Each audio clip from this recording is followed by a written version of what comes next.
doesn't like free candy? We've all experienced this scary yet exciting and candy-filled holiday in one way or another, whether it be trick-or-treating, or handing out candy, or simply observing the ongoings that make Halloween what it is today.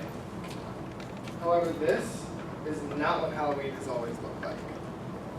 The celebration of Halloween first began about 2,700 years ago, where rituals like Samhain were practiced, and eventually the Christians heavily influenced the way that this holiday was celebrated. A culmination of society's progression and the Christian influence make Halloween today very different than it was in the past. Halloween was born with the pre-Christian Celtic Festival of the Dead. In the Celtic calendar, November 1st marked the beginning of the new year, and the Celtic calendar consisted of 4 major holidays that marked the 4 quarters of the year, and the largest and most significant was Samhain. And it was rumored that at this time ghosts were passing into the other world, so they would travel through the living.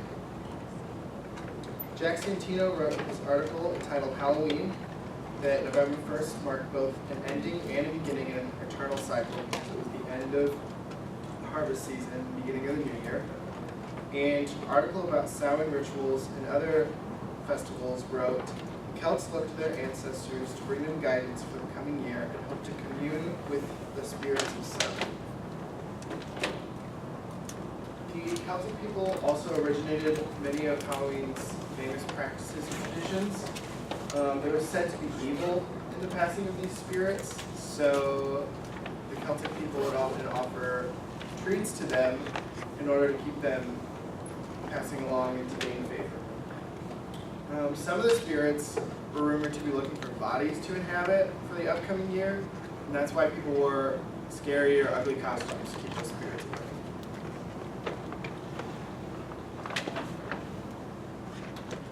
The Christian influence played a very large role in transforming Halloween.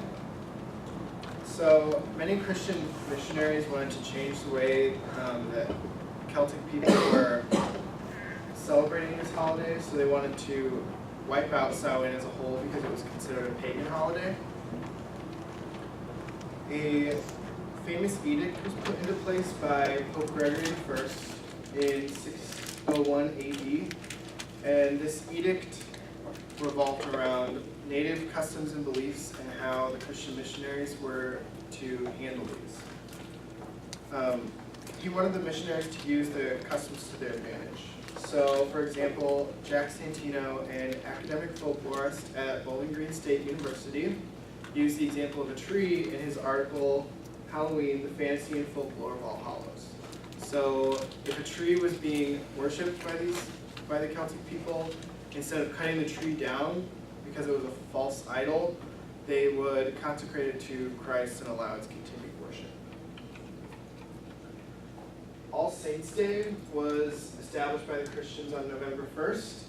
In doing so, they placed this holiday on the same day as Old Samhain because they were hoping to eradicate Samhain as a whole, but many of the Celtic traditions carried on anyways.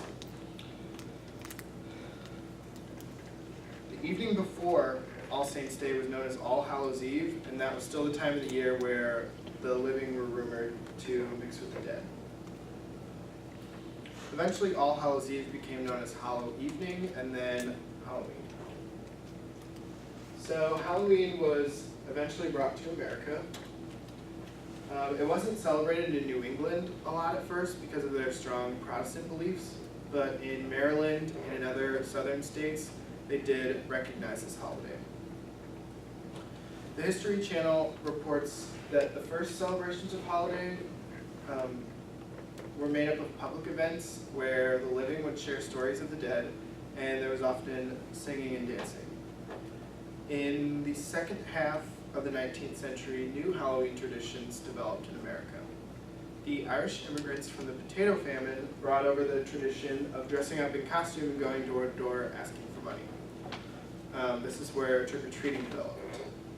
The origins of Halloween writes, in the late 1800s, the holiday became more centered on community. And this movement was necessary because on Halloween, a lot of teenagers or young adults, if they were not given food or money, they would often commit small crimes like vandalism. So trick or treat, that's where that comes from. By the 1920s and 30s, Halloween was a truly community-centered holiday, and it was also a secular holiday, meaning it had no Christian or other religious affiliation whatsoever.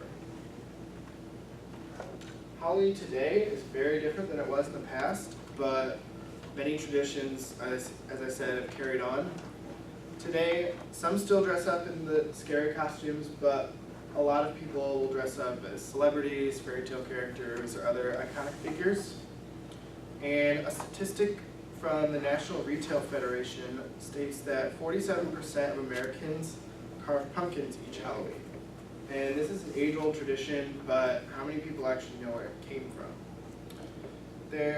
An article entitled Samhain, The Origins of Halloween reports that the name jack-o'-lantern comes from an old Irish tale where there was a villain stuck between heaven and hell, and he was basically condemned to stay there for the rest of eternity. So all he was given was a candle. So he gouged out a vegetable and put the candle in there for it to act as a lantern.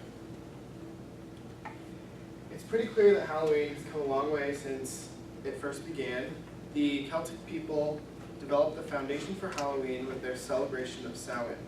Before long, Christian missionaries and Pope Gregory I warped the Celtic Halloween, and eventually America started to celebrate this beloved holiday.